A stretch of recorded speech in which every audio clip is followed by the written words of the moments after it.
I'm getting to cook more than I normally do this weekend because I don't have any square dances or other dances that I have to call on Saturday and Sunday. So I'm cooking while I have the opportunity. And I thought I'd show you a low carb recipe that's not a substitution for anything. The recipes I've been doing lately have been low carb equivalents of food that's not normally low carb, but here's something that's just low carb all on its own. It's not an imitation of anything. And so you wouldn't have, clashing expectations of what the normal food experience is like compared to what the low carb equivalent is. What we're going to make right now is baby bok choy and nuts.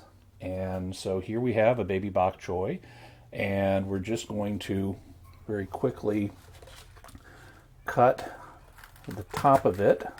We're going to use these leaves, but we're gonna cut the top of it, and then I'm going to cut the bottom off of it so that we can separate these different pieces, which are rather celery-like in texture. Whoops. That will enable us to cook them better. And then what we're going to do is we'll use several other ingredients in the process of making this recipe. For example, we are going to use a 1/4 cup of mixed nuts, and you can use whatever kind of nuts you want. I happen to have mixed ones on hand, so here's a 1/4 cup. We're going to use that. We're also going to use a chopped green onion, and then we're going to use some minced garlic, although you can use other kinds of garlic if you want, powdered or whatever, or fresh. We're going to use some olive oil, and we're going to use some sesame oil.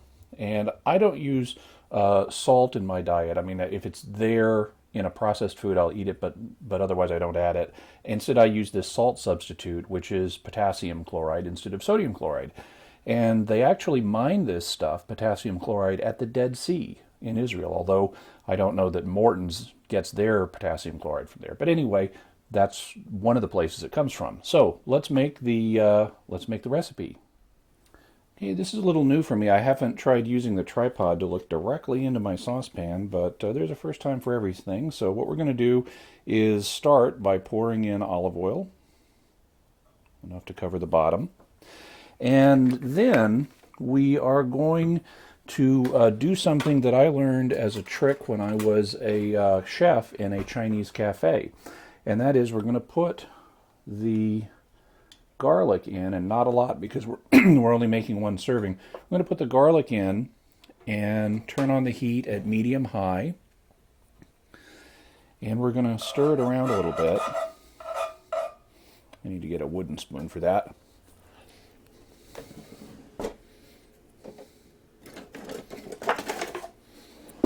There we are. But what the trick is, actually I'm going to put it up to high for a minute. What the trick is to let the garlic cook a little bit first so that the garlic taste will get all the way through the oil. And thus you'll have it coating the food that we're going to put in a more robust way. And the test for kind of when it's ready to put in the next ingredient is when the garlic starts to almost blossom, and you can see it doing that now.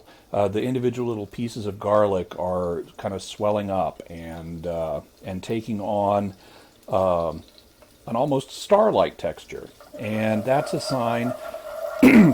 That's a sign that they're starting to interact with the oil. So we're going to put that back down to medium-high, and then we're going to add our other ingredients. We're going to add the nuts, because I like my nuts a little softer than they come naturally, and the cooking process will help with that. We're going to put in the onions. We're going to put in the bok choy. And it's really starting to cook now. You can hear that. We're going to kind of stir it all up.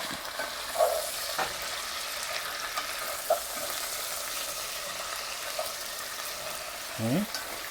And we're also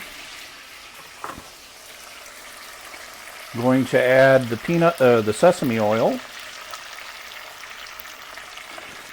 and I'm going to sprinkle it with my salt substitute. Okay, We're going to just stir it up again.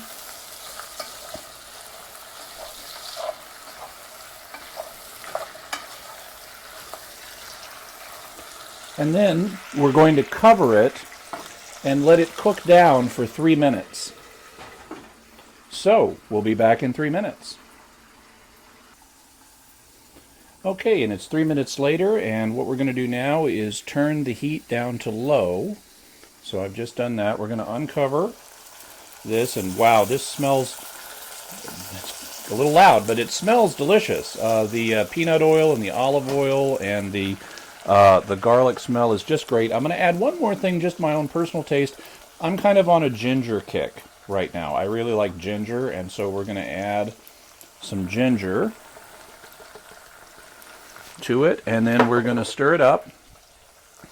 There's no particular reason I added the ginger now, but other than I neglected to earlier. We're going to stir it up, and we're going to let it cook for another minute or so on low, and we'll be back to show you the finished product.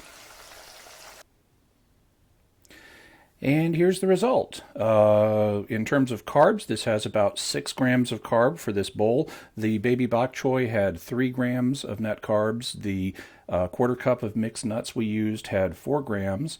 And I guess we should say so that's 7 actually. And then better make it 8 because we used a green onion. And so that's quite good, especially when you consider that what we're making here is basically an Asian dish. And Asian food is so often high carb that it's nice to see that you can have something that's Asian that isn't even a substitute for anything that's still low carb. So, it smells great, it tastes great, hope you'll try it, and bon appetit.